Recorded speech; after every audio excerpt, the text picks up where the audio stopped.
கர்த்தருடைய பரிசுத்த நாமத்திற்கு ஸ்தோத்திரம். கானான் ஒரு திருமணம். இன்னைக்கு 3வது தலைப்பை தியானிக்க இருக்கிறோம். கானான் ஒரு திருமணம், தேர்ட் பார்ட். ஜெபத்தோடு இந்த செய்திக்குள்ளே கடன் சொல்லுவோம். சிங்கார மாளிகையில் ஜெயக்கிதங்கள் பாடிடுவாம், சியோன் மணவாளனோடன்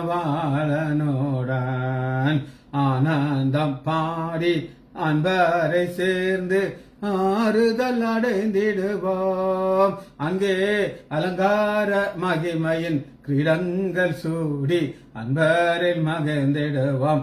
அங்கே அலங்கார மகிமையின் கிரீடங்கள் சூடி அன்பரில் மகிழ்ந்திடுவோம்.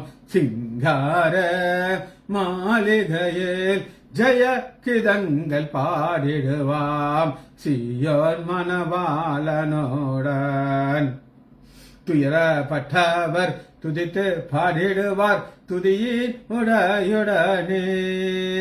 துயரப்பட்டவர் துதித்து பாடிடுவார் துதியின் உடையுடனே. அங்கே உயரமாம் சீயோன் உன்னதரோடு கலித்து கவி பாடுவாம்.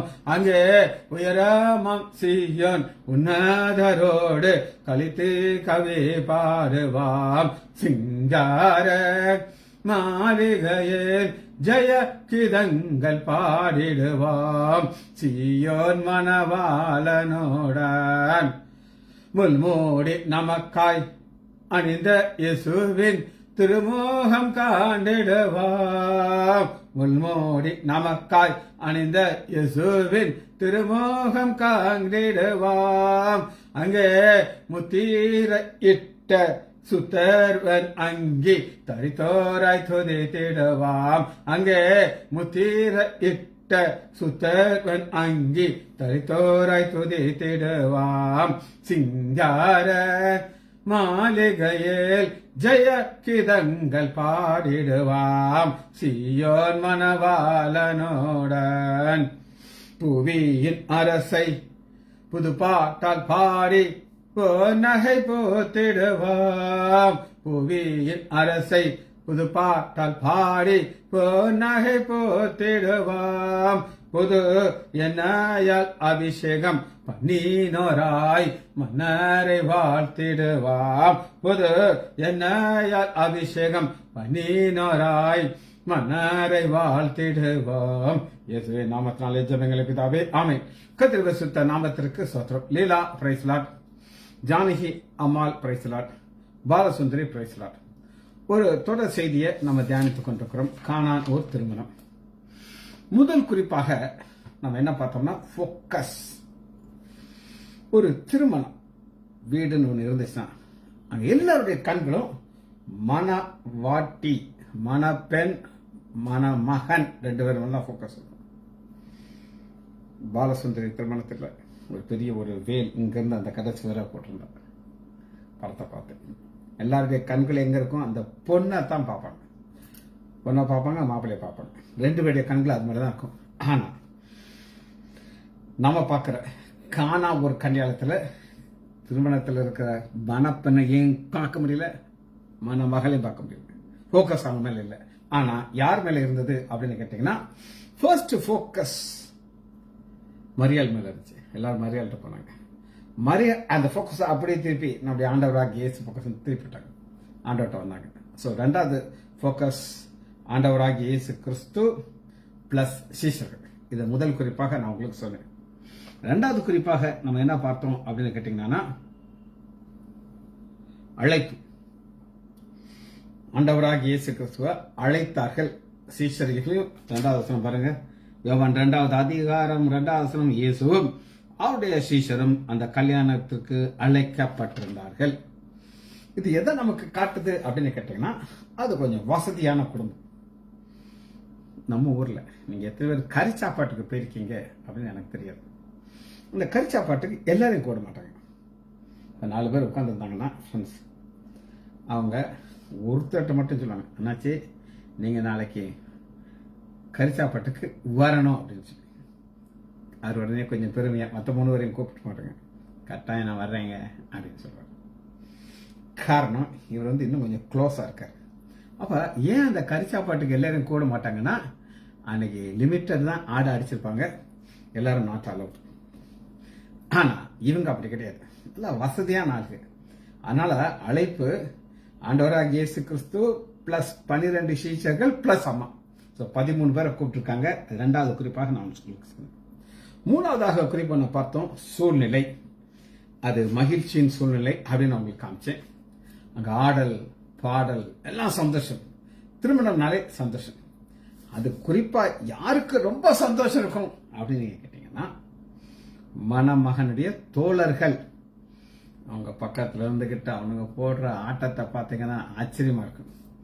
இப்ப புதுசாக ஒரு ட்ரெண்ட் என்ன, புதுசு கிடையாது, இப்ப இந்த காலத்துல எங்க காலத்துல இது கிடையாது. ஒரு பிளெக்ஸ் போர்டு அடிச்சு வச்சிருக்காங்க, பெருசா இருக்கும். அதுல ஒரு 100 தலைகள் இருக்கும், குட்டி குட்டியா குட்டி குட்டியா குட்டி குட்டியா. ஒருத்தர் இப்படி தலையை வச்சிருப்பான், அப்படி வச்சிருப்பான், அப்படி வச்சிருப்பான், கண்ணாடி போட்டு பார்ப்பான், இப்படி வச்சு பார்ப்பான். ஒவ்வொருத்தரும் தான் தான் ஹீரோன்னு நினைச்சிட்டு இருக்காங்க.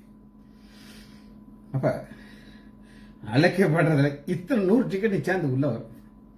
அப்ப அந்த சூழ்நிலையில ரொம்ப சந்தோஷமான சூழ்நிலையில தான் அந்த திருமணம் ஆரம்பிக்குது. நான் உங்களுக்கு ஏற்கனவே சொல்லியிருக்கேன், இது 2 வகையா நடத்துவாங்க. ஒரு சிலர்கள் 3 நாள் திருமணத்தை நடத்தி முடிச்சுவாங்க, கொஞ்சம் வசதி கம்மினா. ஒரு சிலர் 7 நாள் நடத்துவாங்க. ஆனா இங்க நம்ம பார்க்கறது அழைப்பை பார்க்கிறோம், திருமண சூழ்நிலையை பார்க்கிறோம். சரி, இப்ப திருமண சூழ்நிலையோட நம்ம முடிச்சாச்சு. இன்னைக்கு 4வதாக குறிப்பை நம்ம பார்க்க, இதுக்கு என்ன தலைப்பு கொடுத்துருக்கேன்னா, நோ சப்ஸ்டிடியூட். அது என்ன நான் சொல்றேன், திராட்சை ரசம் குறைஞ்சிருச்சு, இப்ப இதுக்கு பதில் வெறும் தண்ணியை கொடுக்க முடியாது. புரியுதா உங்களுக்கு? அன்னைக்கு கிரேப்ஸ் கொத்து கொத்தா கொத்து கொத்தா இருக்கும். அவங்க நினைச்சாங்கன்னா ஒரு 100 கிலோ கிரேப்ஸ் அங்கே இருக்கும், அப்படியே அந்த அளவுக்கு கொடுக்க முடியாது. ஏன்னா அவங்களுடைய பாரம்பரியம் திராட்சை ரசத்தை கொடுக்குது. ஏன் இது சப்ஸ்டியூட் கிடையாது நம்ம பார்க்க போறோம். சரி, சப்ஸ்டியூட்னா என்ன அப்படின்னு நான் உங்களுக்கு பைபிள்ல நான் காட்ட போறேன். சப்ஸ்டியூட் அப்படின்னா இதற்கு பதில். ஆதியாகமம் 11வது அதிகாரத்துக்குள்ள வாங்க. ஆதியாகமம் 11வது அதிகாரம் 3வது வசனம். கிழக்கிலிருந்து பிரயாணம் பண்ணி சினாயர் தேசத்துக்கு வந்தார்கள், சமபூமியை கண்டு அங்கே குடிந்தார்கள். அப்பொழுது அவர்கள், நாம் செங்கலை அறுத்து அதை நன்றாக சுடுவோம் வாருங்கள் என்று ஒருவர் பேசுகிறோம். கல்லுக்கு பதிலாக செங்கல். பிரமிடை நீங்க பாத்தீங்கன்னா பெரிய கற்கால் வச்சிருந்தாங்க, பெரிய பெரிய கல். அந்த கல்லுக்கு பதிலாக செங்கலை வைக்க முடியாது. ஒரு பிரமிடுன்னு ஒண்ணு கட்டுறாங்கன்னா, இந்த பிரமிடை கட்டும் போது அவங்க ஒரு நோக்கத்தோடு கட்டுறாங்க. என்ன நோக்கத்தோடு கட்டுறாங்க அப்படின்னு நீங்க கேட்டீங்கன்னா, மறுமை அப்படின்னு எங்களுக்கு உண்டு, நாங்க மறிப்போம், எங்களுடைய சரீரத்தை இதுக்குள்ள வச்சிருவோம். இதோட கூப்பிட்டு நிறைய சாப்பாடு, இந்த கிரெயின்ஸ் சொல்லுவாங்க பார்த்தீங்களா, கோதுமை, நெல், இதெல்லாம் விளையுமோ அது எல்லாத்தையும் உள்ளத்துக்கு வச்சிருவாங்க. ஒரு பெரிய ராஜா மறிச்சார்னா அதுக்குள்ள ஒரு 100கணக்கான வேலைக்காரர்களும் சேர்த்து வச்சு மூடிடுவாங்க. அவங்களும் உள்ள சாகணும். ஏன் அப்படின்னு கேட்டீங்கன்னா, இந்த ராஜா மறுபடியும் உயிரோடு எழுந்த போது அவருக்கு இத்தனை ஆசீர்வாதம் கூட வரணும். அப்ப அந்த பிரமிடை கட்டும்போது செங்கலை வச்சு கட்ட மாட்டாங்க, எதை வச்சுன்னா பெரிய கல்லை வச்சு. ஆனா இங்கேயே அந்த சப்ஸ்டியூட் ஆரம்பிச்சிருச்சு பாருங்க. எப்படி ஆரம்பிச்சிச்சு அப்படின்னு கேட்டீங்கன்னா, கல்லுக்கு பதிலாக செங்கல், சாந்துக்கு பதிலாக நிலைக்கலும் அவர்களுக்கு இருந்தது சப்ஸ்டிடியூட். ஆனா இந்த சப்ஸ்டிடியூட் செல்லாது. இங்க ஏன் செல்லாது அப்படின்னு கேட்டீங்கன்னா, ஆண்டவராகிய இயேசு கிறிஸ்து நம்மள ரட்சிக்கப்பட்ட மக்களை எப்படி பார்க்கிறார் அப்படின்னு நீங்க கேட்டீங்கன்னா, வாசிப்போமா, மத்தேயு 5வது அதிகாரம் 13. மத்தேயு 5:13, நீங்கள் பூமிக்கு ஒப்பாய் இருக்கிறீர்கள். எப்படி இருக்கீங்க? உப்பாய் இருக்கிறீர்கள். சரி, உப்பானது சாரமற்று போனால் எதனாலே சாரமாக்கப்படும்? வெளியே கொட்டப்படுவதற்கும் மனுஷன் மிதிப்பதற்கும் வேண்டும். நீங்கள் உலகத்திற்கு உப்பா இருக்கிறீர்கள். இந்த உப்புக்கு சப்ஸ்டியூட் கிடையாதுங்க. ஆனா ஸ்வீட்டுக்கு சப்ஸ்டியூட் இருக்கு. நீங்க சீனி இருக்கு பாத்தீங்களா, அந்த சீனிக்கு பதில் அந்த காலத்தில் சாக்ரைன் போடுவாங்க, அது கெமிக்கல். சரியா, அது ஒரு சப்ஸ்டியூட். பனம் கற்கண்டு போடலாம், அது சப்ஸ்டியூட். இப்ப சுகர் ஃப்ரீ அப்படின்னு ஒன்று வந்திருக்கு. அது இமூட்டு கொண்டு போட்டீங்கன்னா சுகர் பேஷண்ட்ஸுக்கு சுகர் கூடாது. ஆனா அவ்வளோ ஒரு காஃபி குடிச்சா அவ்வளோ ஒரு டேஸ்டா இருக்கும், கசக்கவே கசக்காது. எங்க தாத்தா காலத்துல அது இருந்துச்சு. ஒரு அரை மாத்திரை போட்டு அதை எங்க பாட்டி நல்லா ஆத்தி கொடுப்பாங்க எங்க தாத்தாக்கு. அது எல்லாமே சப்ஸ்டிடியூட். ஆனா உப்புக்கு சப்ஸ்டிடியூட் கிடையாதுங்க. நம்ம என்ன பார்க்கறோம் அப்படின்னு கேட்டீங்கன்னா, திராட்சை ரசம் குறைகிறது. திராட்சை ரசம் குறையும் போது அந்த திராட்சை ரசத்துக்கு சப்ஸ்டிடியூட் கிடையாது. சரி, ஏன் இந்த சப்ஸ்டிடியூட் கிடையாது அப்படின்னா, நீங்க பூமிக்கு உப்பா இருக்கிறீர்கள். சரி, இந்த திராட்சை ரசம்ங்கிறது அடையாளமாக இருக்குது. அது எதற்கு அடையாளமா இருக்கு அப்படின்னு நீங்க கேட்டீங்கன்னா, மத்தேயு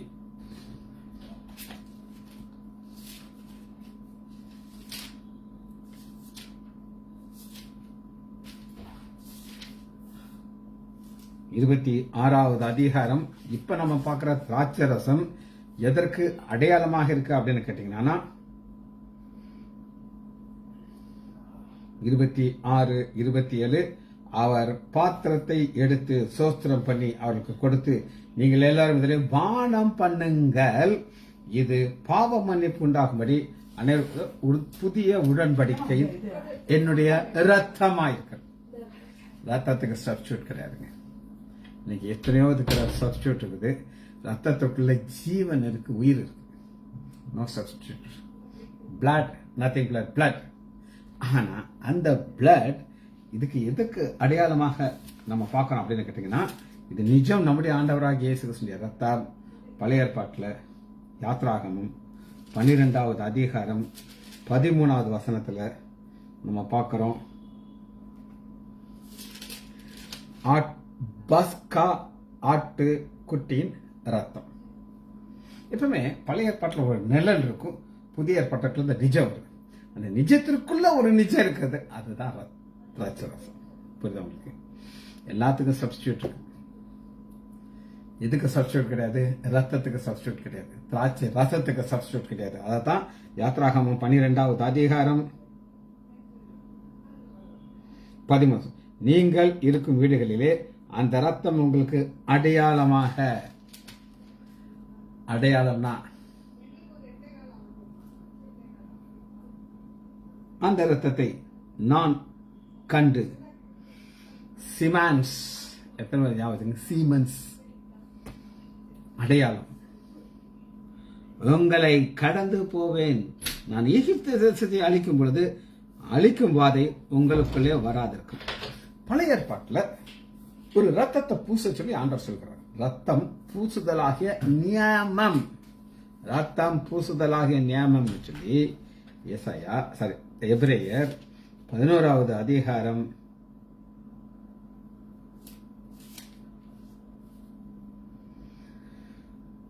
28. விசுவாசத்தினாலே முதற் பேரானவர்களை சங்கரிக்கிறவன் இஸ்ரவேலரை தொடாதபடிக்கு நான் பஸ்காவையும் ரத்தம் பூசுதலாகிய நியாமத்தையும் ஆசீர்வதித்தான்.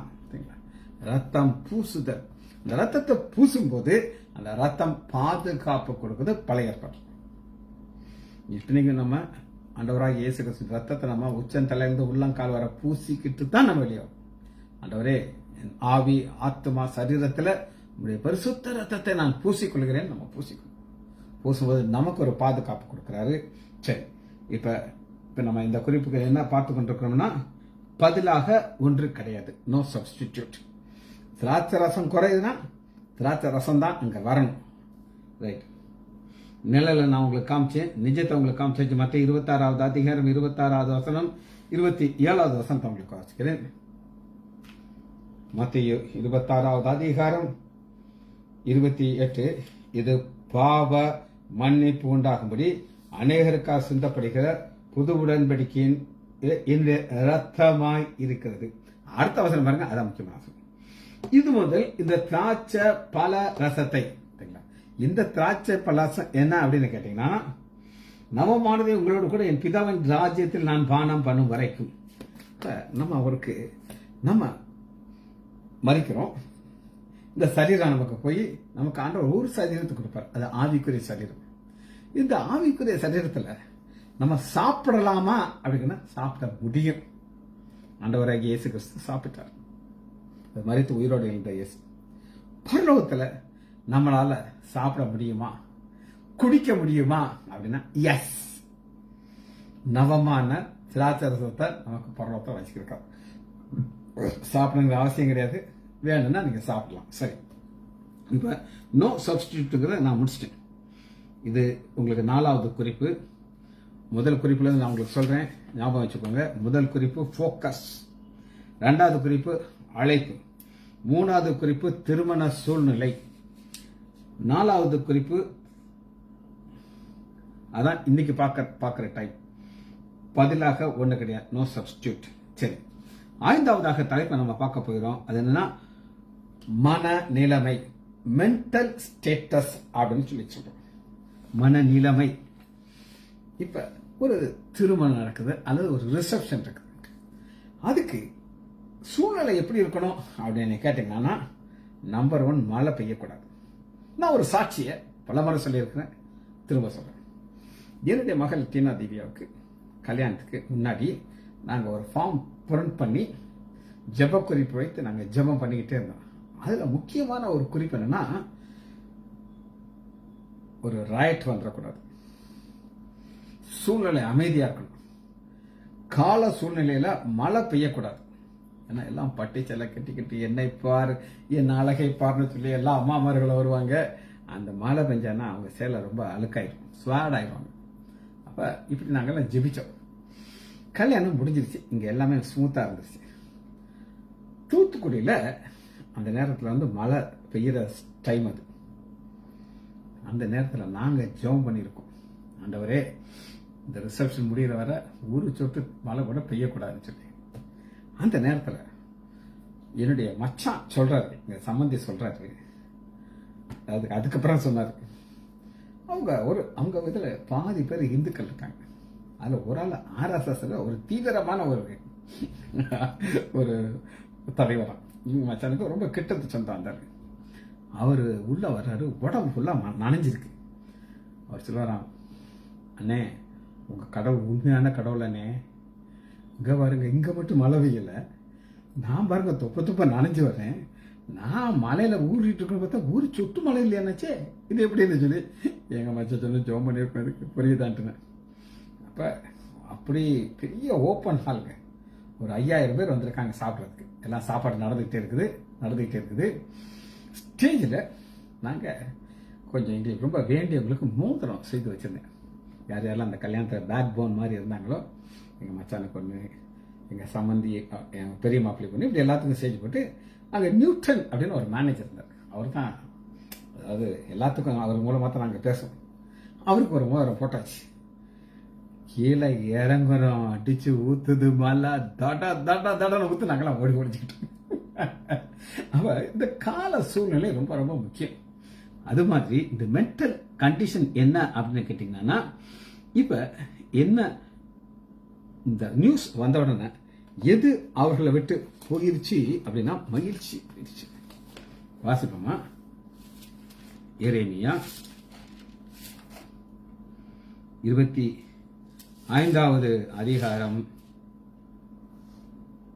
10வது வசனம்.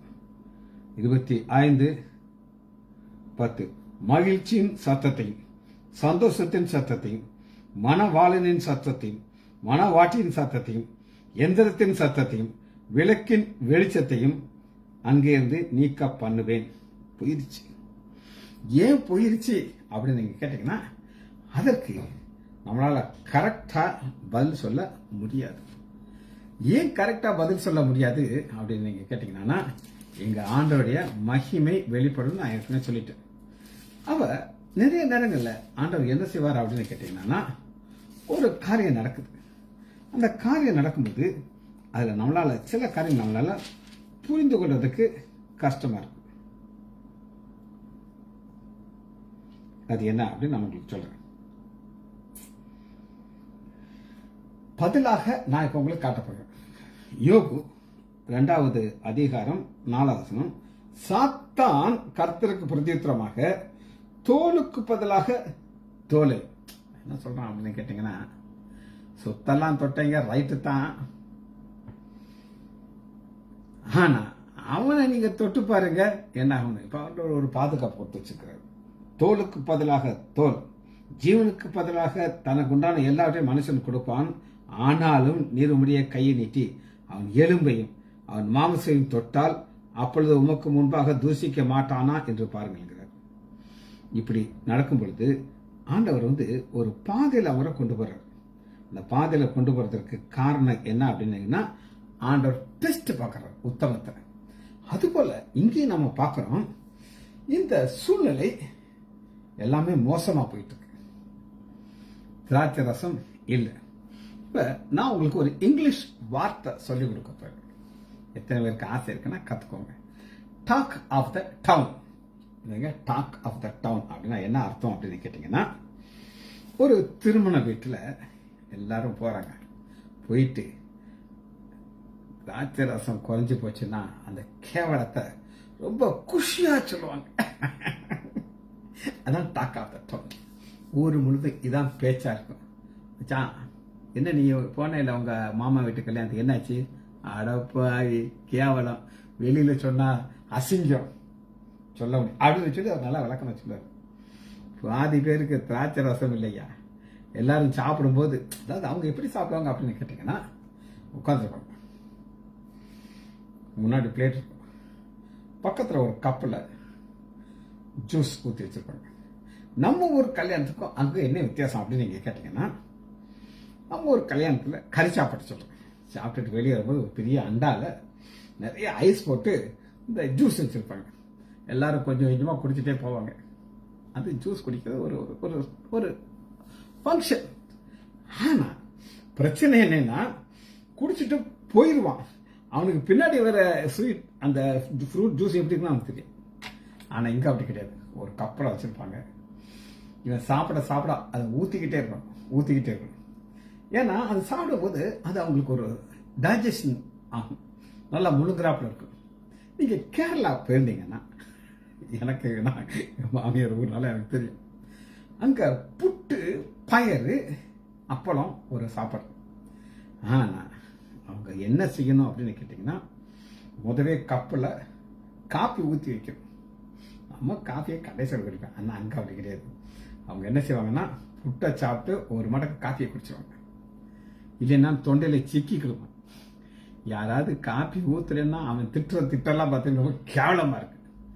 அது மாதிரி இந்த மக்களுக்கும் அந்த திராட்சை ரசம் அது ஒரு ஸ்டைல், ஒரு மதிப்பின் சின்னம். அது அங்கே இருக்கணும். அங்கே இருந்தால்தான் அவங்களுக்கு ஒரு சந்தோஷம் கிடைக்கும்.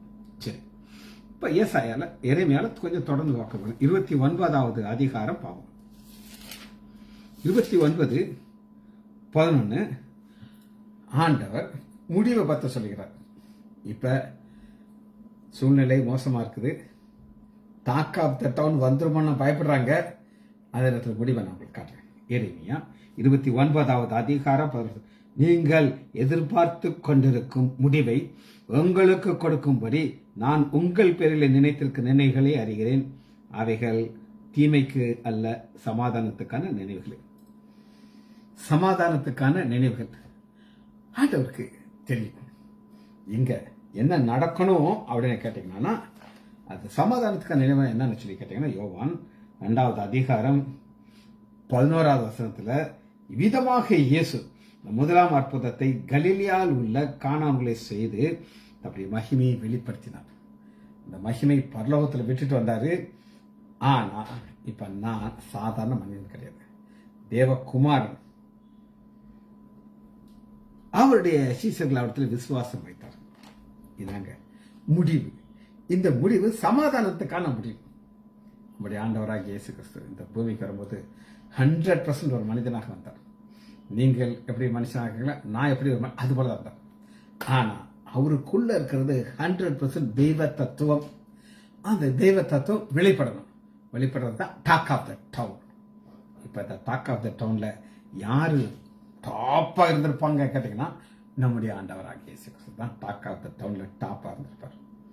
எல்லாரும் சொல்லியிருப்பாங்க, நாங்கள் அம்மாட்ட போனோம், அம்மா சொன்னாங்க அவர் என்ன சொல்கிறாரோ அதை செய்யுங்கன்னு சொல்லி நாங்கள் போனோம். அவர் எங்களுக்கு ஆலோசனை சொன்னார். எல்லாரும் எங்களை பார்த்து சொல்லிட்டாங்க, ஏய்யா இவ்வளோ நேரம் சூப்பர் ரசத்தை வச்சுக்கிட்டு எங்களுக்கு சீப்பான ரசத்தை கொடுத்துருன்னு சொல்லி எங்களை புகழ்ந்தாங்க ஐயா. காரணம் டாக் ஆஃப் த டவுனில் இருக்கிறது நம்முடைய ஆண்டவராகிய இயேசு கிறிஸ்து. அதைத்தான் நீங்கள் பார்த்தீங்கன்னா எரேமியா 29வது அதிகாரம் 16. ஆனாலும் தாவீதின் சிங்காசனத்திலே உட்கார்ந்து இருக்கிறது ராஜாவை குறித்து. தாவீதின் சிங்காசனத்தில் உட்கார்ந்து இருக்கிற நம்முடைய ஆண்டவராகிய இயேசு கிறிஸ்து மாமிசத்தில் வருகிறார். ஒரு அற்புதத்தை செய்கிறார். அந்த அற்புதத்தை அவர் எப்படி செய்கிறார் அப்படின்னு கேட்டீங்கன்னா 30வது அதிகாரம் எரேமியாக்குள்ள உட்கார்ந்துருக்கேன். 30வது அதிகாரம் 18 30-18.